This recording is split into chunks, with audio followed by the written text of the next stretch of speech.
Hello Hello， 胖妮儿来喽！胖妮继续讲知否，剧中的恶人不少，比如林噙霜、朱曼娘、康姨妈等。朱曼娘市井出身，虽然坏，但凭的是撒泼打滚、扯谎作妖。她是市井无赖式的坏人，光脚的不怕穿鞋的，拼的是心狠手黑。康姨妈出身高贵，家人溺爱，让她行事乖张，无所顾忌，手上沾了数条人命，全靠娘家跟在后面擦屁股，数次谋害明兰。林噙霜相比之下都显得良善多了，顶多在盛宅里耀武扬威，气其大娘子，就是娇柔造作惹人厌。朱曼娘和康姨妈坏得直接，但这两人有勇无谋，最后成为别人手中的刀，凄惨下线。而全剧中手段最高、城府最深、被认为最强白莲花的，要数小秦氏。小秦氏对顾廷烨的算计，从顾廷烨很小的时候就开始了，而他使用的手段就是捧杀。因为恨你，所以你说什么我都赞同你；因为想害你，你做得越过分，我越捧你；因为视你为眼中钉，我假装慈爱，笑着引领你在错误的道路上渐行渐远。这样的手段足见小秦氏的阴险。而小秦氏之所以谋害顾廷烨，是因为小秦氏亲儿子与顾廷烨在习学方面存在激烈竞争，他对顾廷烨所做的一切出发点都是为了铲除顾廷烨，这一点他自己心知肚明。小秦氏出身高贵，他清楚上流社会的所有规则和那些规则背后的灰色地带，他善于利用那些规则。小秦氏就是那幕后的操刀人，手不沾血，杀人无形。她在下人面前是一个亲善的大娘子，她在外人面前是一个柔弱的继室和受尽委屈心酸的好继母。对待不相干的人，小秦氏都是慈眉善目，最善良不过，但是一旦挡了她的路，便是下死手的。一招伏低半弱，几乎将所有他能利用的人都玩弄于股掌之间。一招捧杀，让桀骜不驯、狂妄不羁、通晓人性的顾廷烨肝胆俱碎。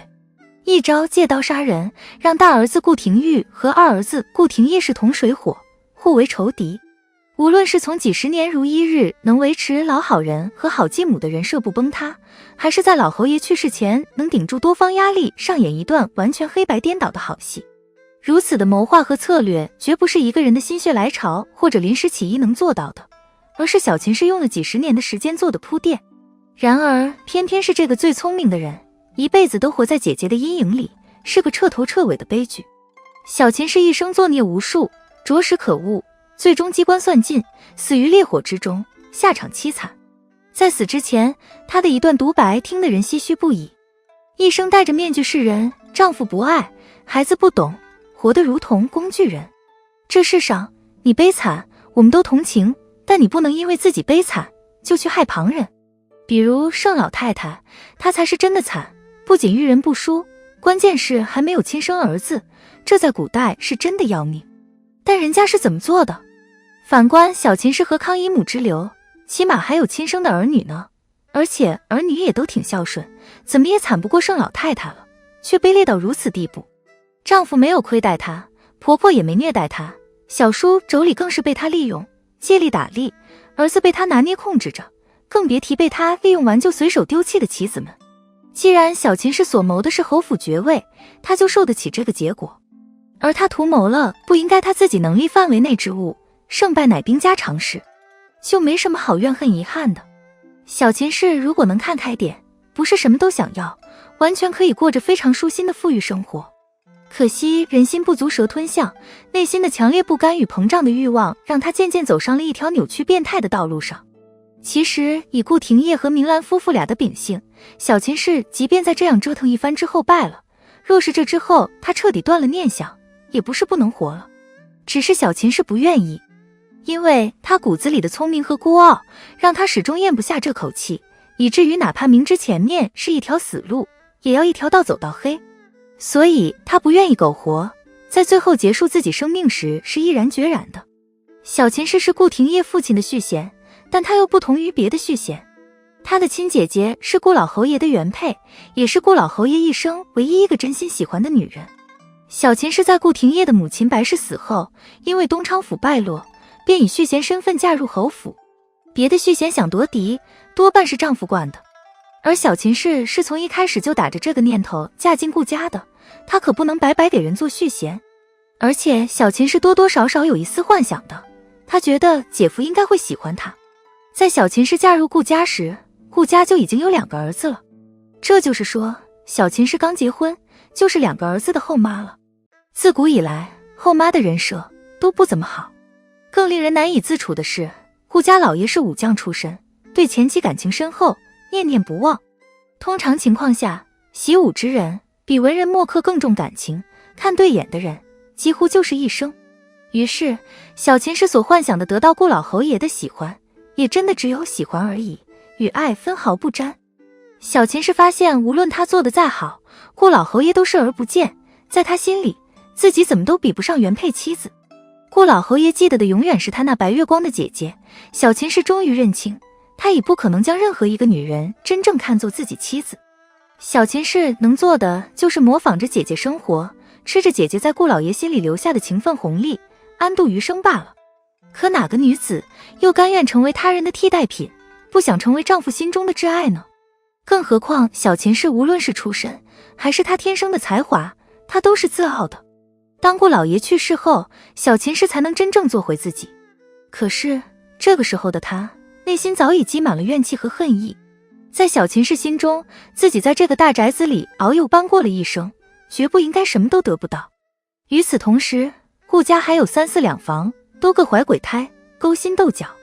无论是财产还是爵位，都有无数双眼睛盯着，若没有筹谋，一不小心就会被人抢夺。再则，小秦氏的身上还背负着娘家的风光与荣辱，想必姐姐未能办成的事，只有她这个妹妹来接替。既要保全娘家的地位与名望，又要站稳婆家的地位与根基，小秦氏若没有2把刷子，是很难立足的。于是小秦氏的一生其实是表面风光，实则行路艰难。向前一步太过张扬，旁人会指责；退后一步太过无能，旁人会踩踏。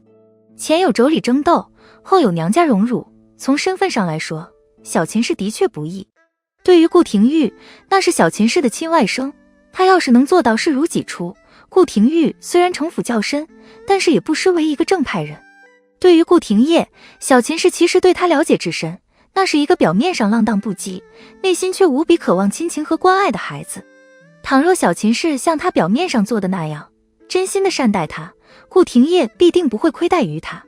小秦氏如果能秉承做善人、行好事的原则，守好顾廷玉和顾廷烨这2个儿子，他和亲生儿子顾廷伟的后半生根本不用愁。手里有粮，又何愁他人算计？旁人再多花花肠子、恶毒心思，守好自己手里的东西，不去过分争抢别人的东西，才是内宅争斗中一条明哲保身的路。然而小秦氏不愿意拿自己的一生、儿子的未来去做赌注和试验，他要孤注一掷，他要势在必得。她也曾在少女时憧憬与自己的夫君琴瑟和鸣，举案齐眉。她也曾想过做个好妻子、好母亲。然而所有的美好被现实打破。她在这顾府几10年，人心冷暖，她尝过无数遍了。既然没有爱，那就把钱和爵位留下来。所以小秦氏一定要让自己的儿子袭爵，谋得侯府的全部财产，才对得起自己这白白断送的大半生。以小秦氏的权谋聪慧，他本可以用善度人，可他偏偏不甘心，又不安心，守着深宅大院，与天斗与人斗，笑面虎的外表下包裹着一颗充满恶意的心。小秦氏为了儿子顾廷伟能继承爵位，可谓为计深远，很早就开始谋划。先是拉拢了身体不好的顾廷玉，接着又以慈母之态败坏了顾廷烨的名声，让他在东京城内臭名昭著。这样直接的后果是，在顾廷烨想求娶嫣然时，余家2老直接拒绝了。而顾廷烨一直以为小秦氏对自己是真的好，直到老侯爷被气死，小秦氏当着全家的面诬陷顾廷烨害死了侯爷时，顾廷烨才恍然大悟，原来小秦氏这些年来对自己其实是捧杀，用心之歹毒。但为时已晚，顾廷烨被赶出了顾家。加上这些年小秦氏对顾廷烨的放纵，让在场所有人都信了他的鬼话，并且还翻出了顾廷烨以往犯过的错误。幸好顾廷烨自身有才华，被赶出家门后却当上了将军，成了皇上身边的大红人，塞翁失马焉知非福。小秦氏费尽心力耗尽了顾廷烨的名声，却没想这却成为顾廷烨成事的敲门砖。顾廷烨凭借平定叛乱有功，加官进爵，成为了新皇的新贵。从这个角度来看，顾廷烨真的是该好好感谢下自己的这个后母，如此深谋远虑的为他着想，实在是意外之喜呢。不过也得顾廷烨有这份头脑和胆识，才可以将劣势转化为优势。当顾廷烨再次回到顾家，小秦氏一改当初的嘴脸，过来讨好顾廷烨。此时顾廷玉也看出了小秦氏的险恶居心，小秦氏的所作所为都是为了他自己的儿子能够继承爵位，捧杀顾廷烨，挑拨顾廷玉和顾廷烨两兄弟的关系。到顾廷烨要和明兰成亲时，小秦氏终于坐不住了。看着顾廷烨和明兰豪华的婚礼，小秦氏极度的快发疯。顾廷烨和明兰的情深意浓，让他时刻想起姐姐和姐夫。小秦氏对明兰产生一股没来由的恨意，时常找机会给明兰使绊子。他凭着继母的身份，明目张胆地往顾廷烨房里塞人。虽然打着开枝散叶的旗号，实际上是为了让顾廷烨、明兰夫妇离心，并且让塞进去的小妾监控顾廷烨。而在明兰的影响下的顾廷烨开始浪子回头，这让小秦氏感到万分焦虑，彻底掀开了自己伪善的面目。他和朱曼娘联手坑顾廷晔，得知找寻多年的儿子已经死了，让顾廷晔悲痛欲绝，还背负了妻子的骂名。他和康姨妈沆瀣一气，撺掇康姨妈针对明兰，试图趁着明兰生产之际想下毒手。小秦氏一生千算万算，唯一漏算的就是自己的儿子。顾廷伟对爵位毫无兴趣，只想仰仗着哥哥的力量，没有压力的活一生。正因此，顾廷伟也很害怕得罪顾廷烨，因为他还想背靠大树好乘凉，等着二哥罩着自己一辈子呢。顾廷伟后期之所以会和小秦氏屡屡对冲，就是因为小秦氏要逼着他袭爵，去担侯府这么大一个担子，这是顾廷伟绝对不愿意的，也是他非常害怕的东西。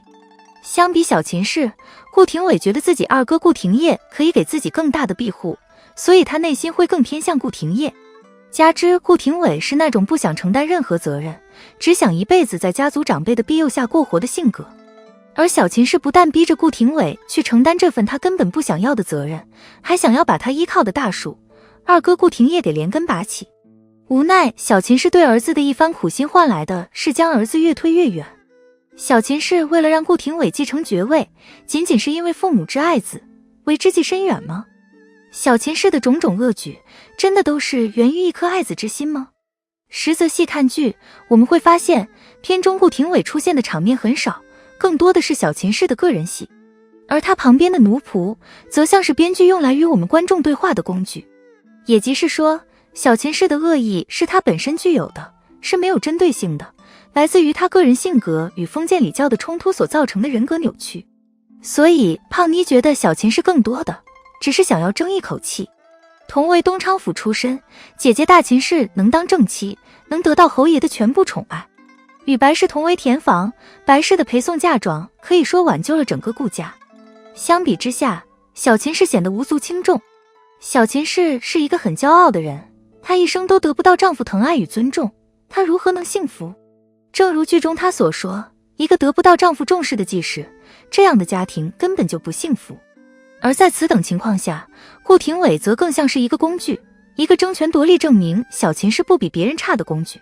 最终，小秦氏所占的太后党失败，她的阴谋没有得逞，所有的指望全部落空。小秦氏彻底死了心，佯装疯癫，故意命人将扶不上墙的烂泥顾廷伟扔进枯井。自知命不久矣的他，无非是想以此换来顾廷烨的恻隐之心，为顾廷伟留条后路。最后，小秦氏来到顾家的祠堂，一把火烧了祠堂，也将自己困在其中，为的就是一死了之。小秦氏执拗地选择了一条推着往前走的路，企图扫清一切障碍，哪怕这是一条令人愤恨的血路，他也在所不惜。其实，小秦氏最后的选择源于他信仰的崩塌。当小秦氏处心积虑筹谋了20多年的事情突然之间不可能再实现的时候，他便觉得人生没什么希望了。由恨搭建的信仰的崩塌，而新的信仰又来不及建立，因此他用了自焚这样一个绝望而激烈的死法。凝望深渊，深渊也会凝望你。